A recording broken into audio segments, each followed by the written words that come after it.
கர்த்தருடைய பரிசுத்த நாமத்திற்கு மகிமை உண்டாகட்டும். மறுபடியும் உங்களை இந்த நித்திய வெளிச்சம் டிவியின் மூலமாக சந்திக்கிறதிலே பெரும் மகிழ்ச்சி அடைகிறேன். கர்த்தர் தாமே நம் எல்லாரையும் ஆசீர்வதித்து வருகிறார். நீங்கள் எல்லாரும் சந்தோஷமாக இருப்பீர்கள் என்பதை நான் நம்புகிறேன். தொடர்ந்து இந்த நாளிலேயும் ஆண்டுடைய வார்த்தையை நாம் தியானித்து நம்ம ஜெபிக்க போகிறோம். ஆண்டவர் நம்மோடு நிச்சயமாக பேசுவார். கர்த்தருடைய நாமத்தினாலே உங்களை நாங்கள் வாழ்த்துகிறோம். ஆமென். யாவரும் இருக்கிற இடங்களிலே தலைகளை தாழ்த்தி ஒரு நிமிடம் நம்ம ஜெபம் பண்ணி இன்னைக்கு ஆண்டவருடைய வார்த்தையை நாம் தியானிக்க போகிறோம். நல்ல தகப்பனே, ஆசீர்வதிக்கப்பட்டதான இந்த நேரத்திற்காக உமக்கு ஸ்தோத்தரிக்கிறோம். இந்த நித்திய வெளிச்சம் டிவியின் மூலமாக ஆண்டவரே உம்முடைய நாமத்தை மகிமைப்படுத்த தேவனாய கர்த்தர் தந்திருக்கிற நல்ல கிருபைகளுக்காக உம்மை நான் ஸ்தோத்தரிக்கிறேன், துதிக்கிறேன், மகிமைப்படுத்துகிறேன். இந்த டிவியின் மூலமாக உம்முடைய நாமத்தை அறிந்து கொள்ளவும், ஆராதிக்கவும், தொழுது கொள்ளவும் ஆண்டவரே இந்த இடத்தில் அமர்ந்திருக்கிற இந்த நிகழ்ச்சியை பார்த்து கொண்டிருக்கிற ஒவ்வொருவருக்காக ஸ்தோத்திரம். எல்லாரையும் கர்த்தர் ஆசீர்வதித்தருளும். உங்கள் கைகளிலே நான் ஒப்பு கொடுக்கிறேன். உங்கள் நாமம் மகிமைப்படட்டும். கர்த்தாவே, வல்லமையுள்ள தெய்வம், ஒவ்வொருவர் வாழ்க்கையில் பெரிய காரியங்களை செய்தருள வேண்டும். இந்த செய்தியின் மூலமாக ஆண்டவரே இதை கேட்கிற ஒவ்வொருவரும் ஆசீர்வதிக்கப்படட்டும் என்று நாங்கள் ஜெபிக்கிறோம். உங்கள் கைகளிலே ஒப்பு கொடுக்கிறோம். உங்கள் நாமம் மகிமைப்படட்டும். எல்லா துதி கன மகிமையையும் உமக்கு செலுத்துகிறோம். இரட்சகரும் மீட்பெருமாய் இருக்கிற இயேசு கிறிஸ்துவின் மூலம் ஜெபிக்கிறோம் பிதாவே, ஆமென். மறுபடியும் அன்புக்குரியவர்களே, உங்கள் ஒவ்வொருவரையும் இயேசு கிறிஸ்துவின் நாமத்தினாலே வாழ்த்துகிறேன். கர்த்தர் தாமே நம் ஒவ்வொருவரையும் ஆசீர்வதித்து நடத்துவாராக. தொடர்ந்து கர்த்தரை தேடுங்கள். தொடர்ந்து கர்த்தருடைய நாமத்தை தொழுது கொள்ளுங்கள். நம் ஆராதிக்கிற ஆண்டவர் நம்மை நிச்சயமாக ஒவ்வொரு நாளும் நடத்துவார். இந்த நாளிலேயும் ஆண்டவர் நம்மோடு பேசுகிற ஒரு வேத பகுதியை நாம் தியானித்து நம்ம ஜெபம் பண்ண போகிறோம். வேதாகமத்திலே ஒரு சம்பவம் இப்படியா இருக்கிறது. லூக்கா எழுதின சுவிசேஷம் 19ஆம் அதிகாரம், அதிலே ஒரு மனிதனை குறித்து வாசிக்கிறோம். சகையு என்கிற ஒரு மனிதன். இந்த மனிதன் ஒரு ஐஸ்வர்யவான், ஆயக்காரருக்கு தலைவன் என்று அந்த வேத பகுதி சொல்லுகிறது. இந்த சகைவுக்கு ஒரு வாஞ்சை, ஒரு ஆசை, இயேசுவை குறித்து அறிந்து கொள்ள வேண்டும், இயேசு எப்படிப்பட்டவர் என்பதை தெரிந்து கொள்ள வேண்டும் என்று இந்த சகையு விரும்பினார். என்னை கேட்கிற தேவஜனமே, இயேசு எப்படிப்பட்டவர் என்கிற ஒரு வாஞ்சையும் தாகமும் இந்த சகையுக்கு இருந்தபடினாலே இயேசுவை தேட, இயேசுவை பார்க்க விரும்பினார். ஆமென். இயேசு எப்படிப்பட்டவராக இருப்பார், அவருடைய சுபாவங்கள் என்ன என்பதை இந்த சகையு அறிந்து கொள்ள விரும்பினார். இந்த நாளிலேயும் இயேசுவை குறித்து நீங்கள் அறிந்து கொள்ள விரும்புகிறீர்களா? இந்த சகையு என்கிற மனிதனுக்கு இயேசுவை குறித்து அறிந்து கொள்ள விருப்பம், இயேசுவை பார்க்க வேண்டும் என்கிற ஒரு ஆசை. உங்கள் வாழ்க்கையில் நீங்கள் எப்படி இயேசுவை அறிந்து கொள்ள வேண்டும் என்கிற விருப்பம் இருக்கிறதா? அந்த இயேசு எப்படிப்பட்டவர் என்பதை அறிந்து கொள்ள விரும்புகிறீர்களா?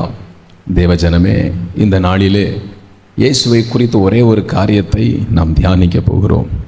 ஏன் நம்ம இயேசு கிறிஸ்துவை அறிந்து கொள்ள வேண்டும்?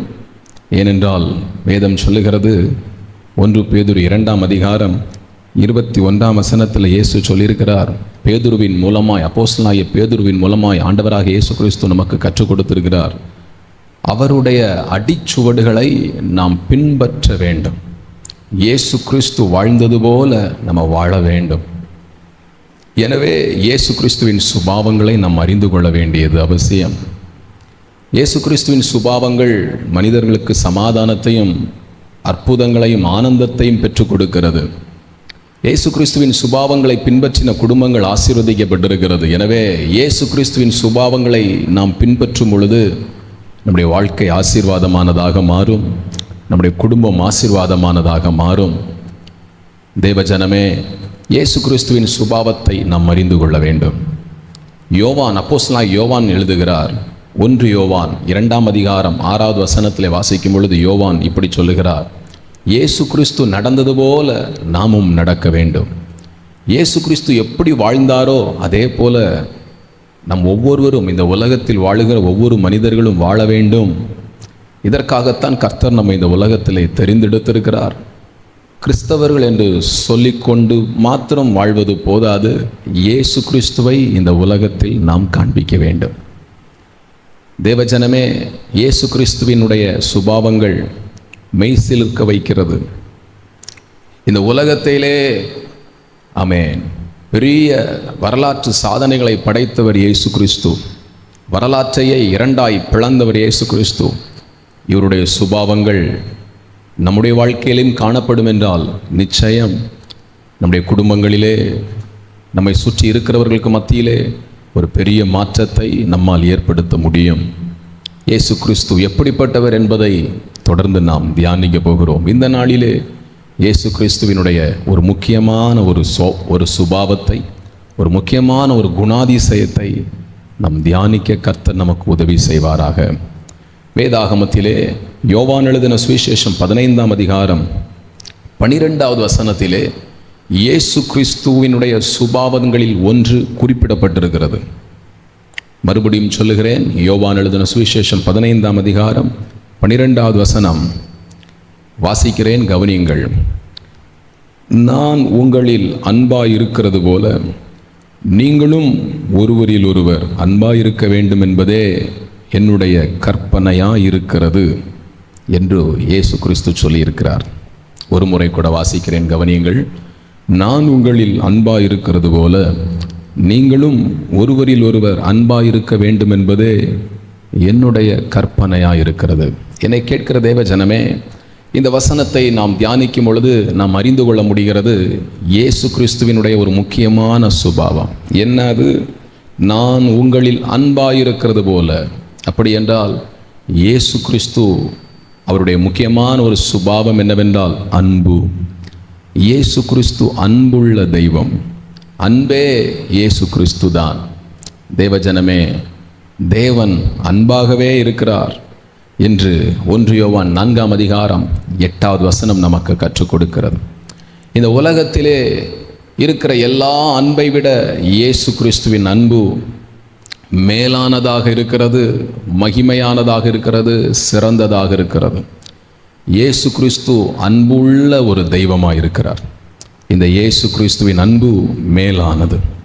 இதை குறித்து வேதம் நமக்கு கற்றுக் கொடுக்கிறது. எபேசியர் நிருபம் 3ஆம் அதிகாரம் 18ஆம் வசனம் 19ஆம் வசனத்திலே நாம் தியானிக்கும் பொழுது இயேசு கிறிஸ்துவின் அன்பு எப்படிப்பட்டது என்று அப்போஸ்தலனாகிய பவுல் இங்கே விவரித்து காண்பிக்கிறதை பார்க்க முடிகிறது. அந்த அன்பு எப்படிப்பட்டதாம்? அது அறிவுக்கு எட்டாத அன்பு என்று வாசிக்கிறோம். ஆமென். அது அவருடைய அன்பின் அகலம், நீளம், ஆழம், உயரம் இதெல்லாவற்றையும் உணர்ந்து கொள்ள வேண்டும். இதெல்லாவற்றையும் நம்ம புரிந்து கொள்ள முயற்சி செய்யணும். இயேசு கிறிஸ்துவின் அன்பு ஆழம் நிறைந்தது, அகலம் நிறைந்தது, அது உயரம் நிறைந்தது. அதை நம்ம புரிந்து கொள்ளணும், அதை நாம் அறிந்து கொள்ள வேண்டும், அதை நாம் உணர்ந்து கொள்ள வேண்டும். அந்த தெய்வீக அன்பை, இயேசு கிறிஸ்துவின் அன்பை நாம் பெற்றுக்கொள்ள வேண்டும் என்று ஆண்டவராகிய இயேசு கிறிஸ்து நம் ஒவ்வொருவரின் வாழ்க்கையிலும் எதிர்பார்க்கிறார். என்னை கேட்கிற தேவஜனமே, இயேசு கிறிஸ்து அன்புள்ள தெய்வமாக இருக்கிறார். இன்றைக்கு ஏதோ ஒரு கடினமான காலகட்டத்தின் வழியாய் நீங்கள் கடந்து போய் கொண்டிருக்கலாம்.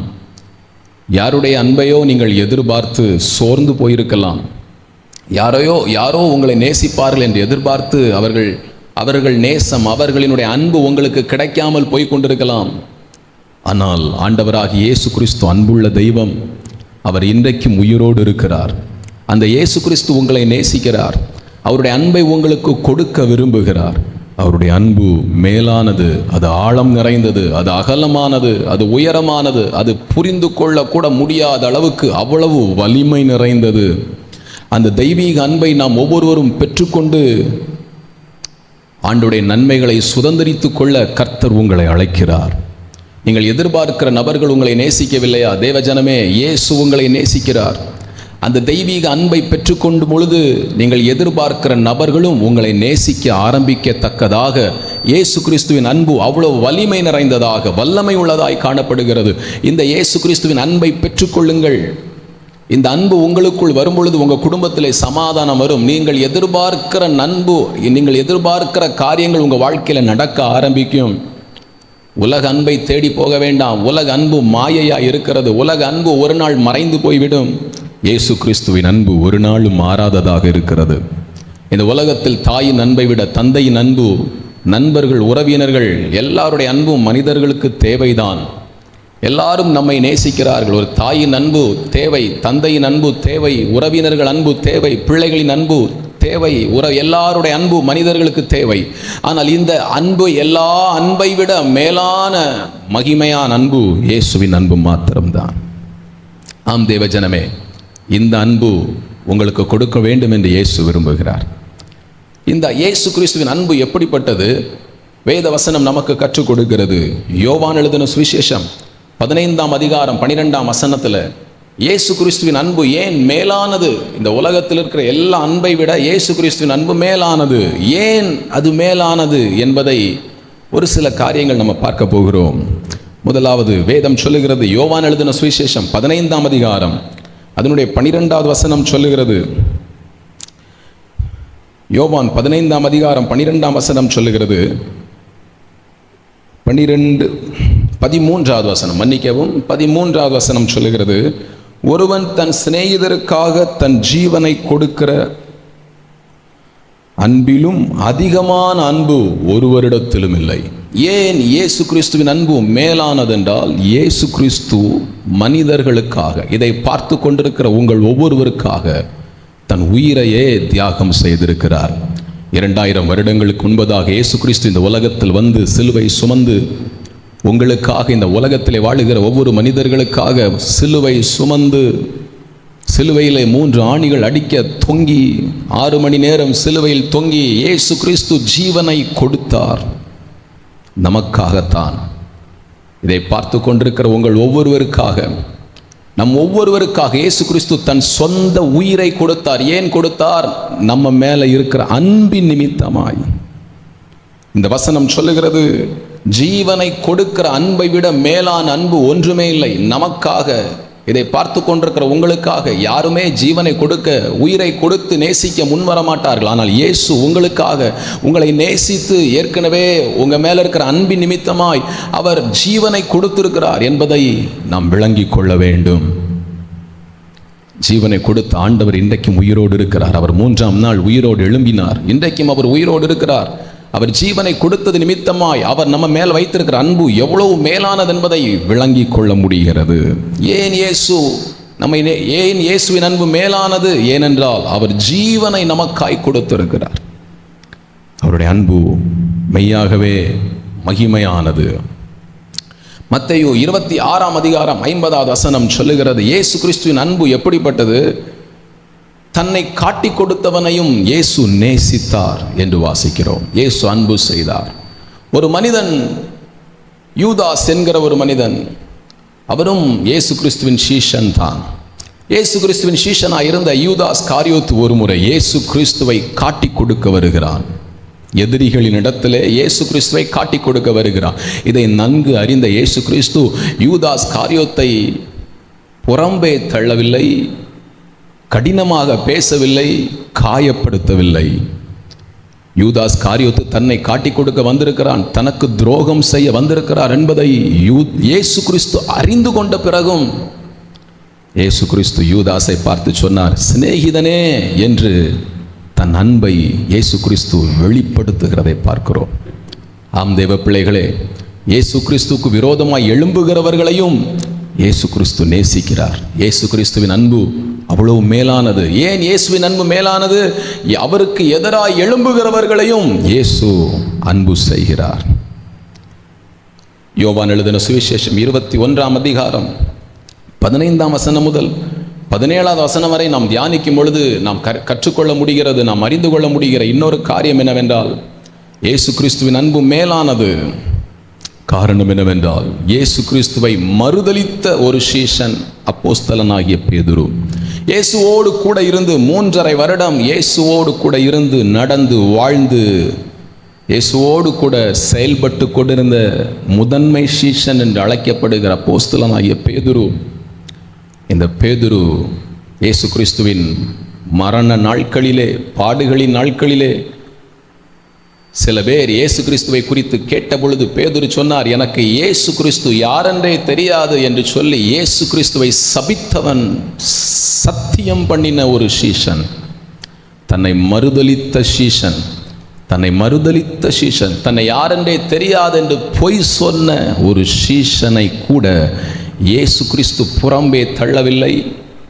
இயேசு கிறிஸ்து அந்த சீஷனையும் தூக்கி எடுத்து அவருக்கு ஒரு உண்மையான ஒரு நல்ல ஒரு பொறுப்புகளை, ஊழிய பொறுப்புகளை இயேசு கிறிஸ்து அந்த சீஷனுக்கு, தன்னை மறுதலித்த சீஷனுக்கு இயேசு கிறிஸ்து பொறுப்புகளை கொடுத்து தன் அன்பை வெளிப்படுத்தினார்.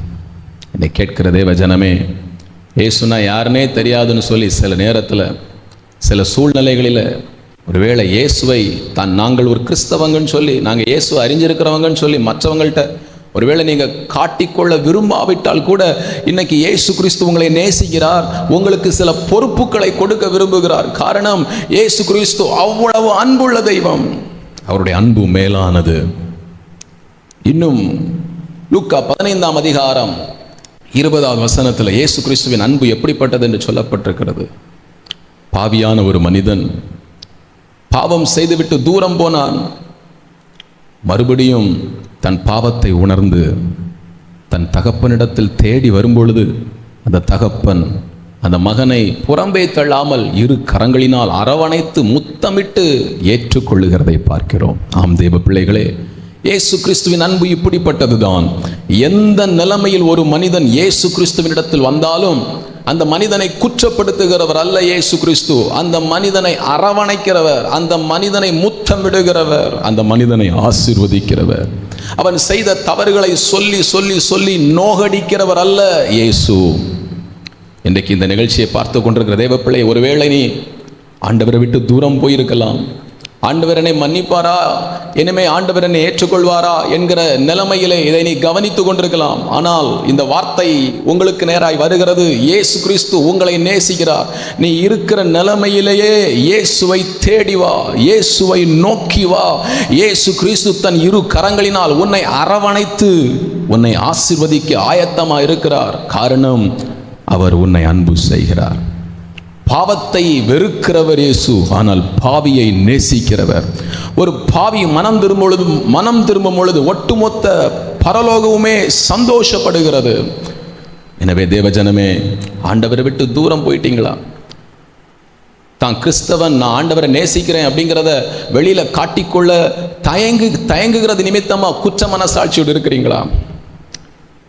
அல்லது ஏதோ ஒரு சூழ்நிலையில தயங்கிட்டு இருக்கீங்களா? அன்பு இல்லாமல் யாராவது என்ன நேசிக்க மாட்டாங்களா அப்படிங்கிற எதிர்பார்ப்போடு இதை பார்த்துட்டு இருக்கிறீங்களா? உங்களுக்கு ஒரு நல்ல செய்தி. இயேசு கிறிஸ்து உங்களை அன்பு செய்கிறார். இயேசு கிறிஸ்து உங்களை நேசிக்கிறார். இயேசு கிறிஸ்துவின் அன்பு உங்களுக்கு ஆமென் அவர் தருவதற்கு ஆயத்தமாக இருக்கிறார். தேவ பிள்ளைகளே, இந்த அன்பை பெற்றுக்கொள்ள விரும்புகிறீர்களா? இயேசு கிறிஸ்து எங்கே இருக்கிறார்? தேவ பிள்ளைகளே, இயேசு கிறிஸ்து உயிரோடு இருக்கிறார்.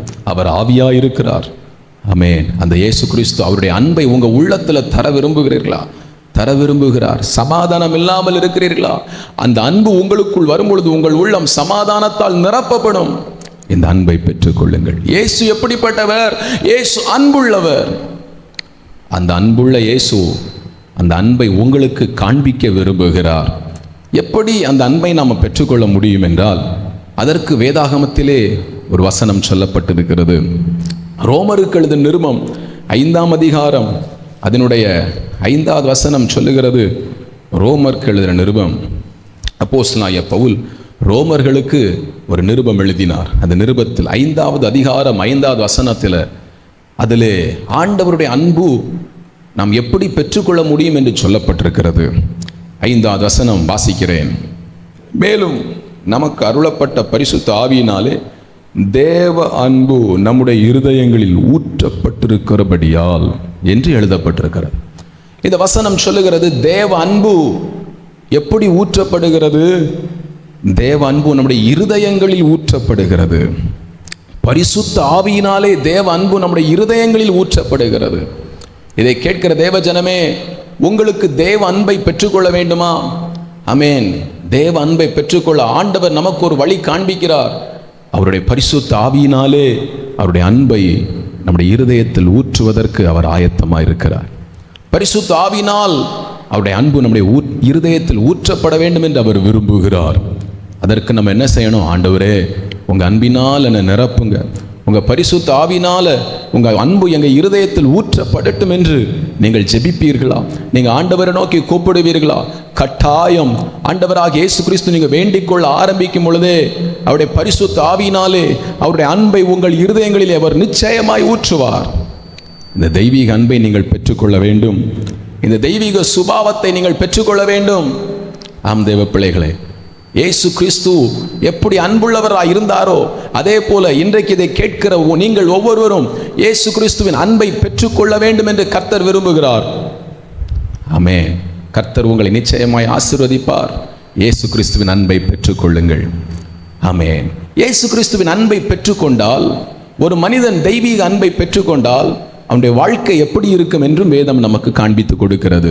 வெறுமனையே நான் இயேசு கிறிஸ்துவின் அன்பை பெற்றுக்கொண்டிருக்கிறேன் என்று சொல்லி நம்மை நாமே ஏமாற்றி கொண்டிருக்க முடியாது. ஒரு மனிதனுக்குள்ளே இயேசு கிறிஸ்துவின் அன்பு இருக்கிறது. இயேசு கிறிஸ்து தன்னுடைய அன்பை ஒரு மனிதனுக்கு ஊற்றி இருக்கிறார் என்பதை எதை வைத்து நான் புரிந்து கொள்வது? உங்களுக்குள்ளே இயேசு கிறிஸ்துவின் அன்பு இருக்கிறதா என்பதை எதை வைத்து நாம் கண்டுபிடிப்பது? அதற்கும் வேதாகமத்திலே ஒரு வசனம் இருக்கிறது. 1 கொரிந்தியர் 13ஆம் அதிகாரம் அதனுடைய 4வது வசனம் முதல் 7வது வசனம் வரையிலையும் நாம் கவனித்து பார்க்கும் பொழுது 1 கொரிந்தியர் 13ஆம் அதிகாரம் அதனுடைய 4வது வசனம் முதல் 7வது வசனம் வரை சொல்லப்பட்டிருக்கிறது. இந்த தெய்வீக அன்பு ஒரு மனுஷனுக்குள்ளே வந்தால் அந்த மனிதனின் வாழ்க்கை எப்படி இருக்கும் என்று வாசிக்கிறோம். எப்படி இருக்குமாம்? அன்பு நீடிய சாந்தம் உள்ளது, அன்பு தயவுள்ளது. அந்த அன்பு நமக்குள்ள வந்தா பொறாமை இருக்காது. தெய்வீக அன்பு நமக்குள்ள இருந்துச்சுன்னா தன்னைத்தானே புகழ்ந்து கொண்டிருக்க மாட்டோம். அது இருமாப்பா இராது, அயோக்கியமானதை செய்யாது, தற்பொழிவை நாடாது. தன்னை எல்லாரும் புகழணும், தன்னை எல்லாரும் மேன்மையா பேசணும் அப்படின்னு நம்ம நினைக்க மாட்டோம். தெய்வீக அன்பு நமக்குள்ள வந்துச்சுன்னா நமக்குள்ள பொறாமை இருக்காது. அயோக்கியமானதை நம்ம செய்யவே மாட்டோம். எல்லாரும் என்ன மேன்மையா பேசணும்னு நம்ம நினைக்க மாட்டோம். சினமடையாது. கோபத்திலிருந்து கர்த்தர் விடுதலை தருவார். தீங்கு நினையாது. அநியாயத்தில் சந்தோஷப்படாமல் சத்தியத்தில் சந்தோஷப்படும். சகலத்தையும் அந்த அன்பு தாங்க பலன் தரும். சகலத்தையும் விசுவாசிக்கும், சகலத்தையும் நம்பும், சகலத்தையும் சகிக்கும் என்று ஒரு பெரிய லிஸ்ட் அங்கே கொடுக்கப்பட்டிருக்கிறது. என்னை கேட்கிற தேவ பிள்ளைகளே, ஆமென். இந்த தெய்வீக அன்பு உங்களுக்கு வந்துடுச்சுன்னா உங்கள் ஒட்டுமொத்த வாழ்க்கை மாறிவிடும். ஆமென். எல்லாரையும் நேசிக்க ஆரம்பித்து விடுவீர்கள். எல்லாவற்றையும் சகிக்கிற கிருபையை ஆண்டவர் தருவார். ஆமென். எல்லாவற்றின் மேல ஒரு விசுவாசம், கிறிஸ்துவுக்கு மேல ஒரு நல்ல ஒரு விசுவாசம் நமக்குள்ளே வர ஆரம்பித்து விடும். அன்பிலே பயமில்லை, பூரண அன்பு பயத்தை புறம்பே தள்ளும் என்று வேதம் சொல்லுகிறதே. அந்த பயமுள்ள இருதயங்கள், சுபாவங்கள் எல்லாம் நம்மை விட்டு ஆண்டவர் எடுத்து போட்டு விடுவார். நமக்கு தேவை தெய்வீக அன்பு. தெய்வீக அன்பு வேண்டுமா?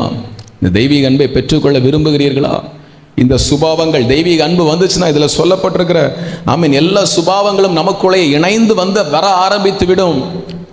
நம்மை பார்க்கிற ஜனங்கள் நம்மை ஒரு புதிய மனிதனாய் பார்ப்பார்கள். நம்ம குடும்பத்தில் சமாதானம் வந்துவிடும். நம்ம குடும்பத்தில் சந்தோஷம், ஒருமனம், ஐக்கியத்தை பார்க்க முடியும்.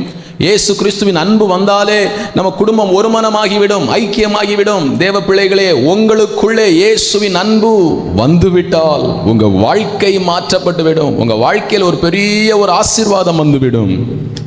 தெய்வீக அன்பை பெற்றுக்கொள்ள ஆயத்தமாக இருக்கிறீர்களா? இந்த தெய்வீக அன்பை பெற்றுக்கொள்ளுங்கள். ஆண்டவர் உங்களுக்கு தருவதற்கு ஆயத்தமாக இருக்கிறார்.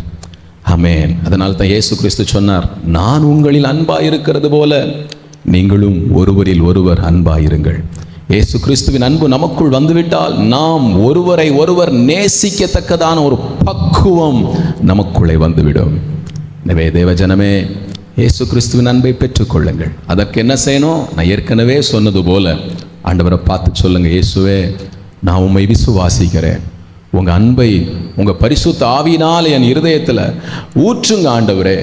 என்று சொல்லி நம் ஆண்டுடைய சமூகத்தில் ஜெபிப்போம். நம் ஆண்டவரை நோக்கி கூப்பிடுவோம். இயேசுவே, உங்கள் அன்பினால் என் இருதயத்தை நிரப்பும் என்று நீங்கள் கேளுங்கள். கட்டாயம் இயேசு தன் அன்பை உங்களுக்கு தர ஆரம்பிப்பார். இதே போல ஒவ்வொரு நாளும் நீங்கள் ஜெபிக்க வேண்டும். கட்டாயம் உங்கள் வாழ்க்கை மாற்றப்பட்டுவிடும். கர்த்தர் நம்மை ஆசீர்வதிப்பார். நம்ம யாவரும் ஜெபிக்கலாமா? கண்களை மூடுவோம். கண்களை மூடி என்னோடு இணைந்து ஜெபியுங்கள். இயேசுவே, உங்கள் ஆவியினால் என் இருதயத்தில் உங்கள் அன்பை ஊற்றும் அப்பான்னு கேட்போம். கட்டாயம் இயேசு உங்களை ஆசீர்வதிக்க போகிறார். உங்கள் வாழ்க்கை மாறப்போகிறது. ஜெபிக்கலாமா? நல்ல தகப்பனே, இவ்வளவு நேரம் உடைய வார்த்தையை கேட்டுக்கொண்டிருந்த அன்பு ஜனங்களுக்காக ஜெபிக்கிறோம் அப்பா. கேட்ட வார்த்தைகளின்படி நீர் அன்புள்ள தெய்வம் என்பதை நாங்கள் தியானித்தோம். உம்முடைய அன்பு எப்படிப்பட்டது என்பதை ஒரு சில காரியங்கள் தியானித்தோம். இந்த தெய்வீக அன்பு நீர் ஒவ்வொருவருக்கும் நீர் ஊற்ற விரும்புகிறீர் என்பதையும் நாங்கள் தியானித்தோம். இதை கேட்டுக்கொண்டிருக்கிற ஒவ்வொருவரின் உள்ளத்திலையும் ஆண்டவரே, ரோமர் 5ஆம் அதிகாரத்தில் சொல்லப்பட்டிருக்கிறது போல ஒவ்வொருவரின் உள்ளத்திலையும் ஒவ்வொருவரின் இருதயத்தில் உடைய அன்பு ஊற்றுவீராக. ஆண்டவரே, உடைய அன்பு ஒவ்வொருவருக்குள்ளும் இறங்கட்டும் என்று நாங்கள் செபிக்கிறோம். நீர் ஆசீர்வதித்து வழி நடத்தும். வல்லமையுள்ள தேவன் பெரிய காரியங்களை செய்யும். சாட்சிகளாய் நிறுத்தும். ஆமென். ஒருவரில் ஒருவர் ஒவ்வொருவரும் அன்பாயிருக்க கிருபை தாரும். உங்கள் நாமம் மகிமைப்படட்டும். எல்லா துதி கன மகிமையையும் உமக்கு செலுத்துகிறோம். இரட்சகரும் மீட்பெருமாயிருக்கிற இயேசு கிறிஸ்துவின் மூலம் ஜெபிக்கிறோம் பிதாவே. ஆமென். ஆமென். ஆம் தேவ பிள்ளைகளே, இயேசுவின் அன்பை பெற்றுக்கொள்ளுங்கள். தொடர்ந்து இயேசு கிறிஸ்துவை நாம் தியானிப்போம். கர்த்தர் உங்களை ஆசீர்வதிப்பாராக. ஆமென்.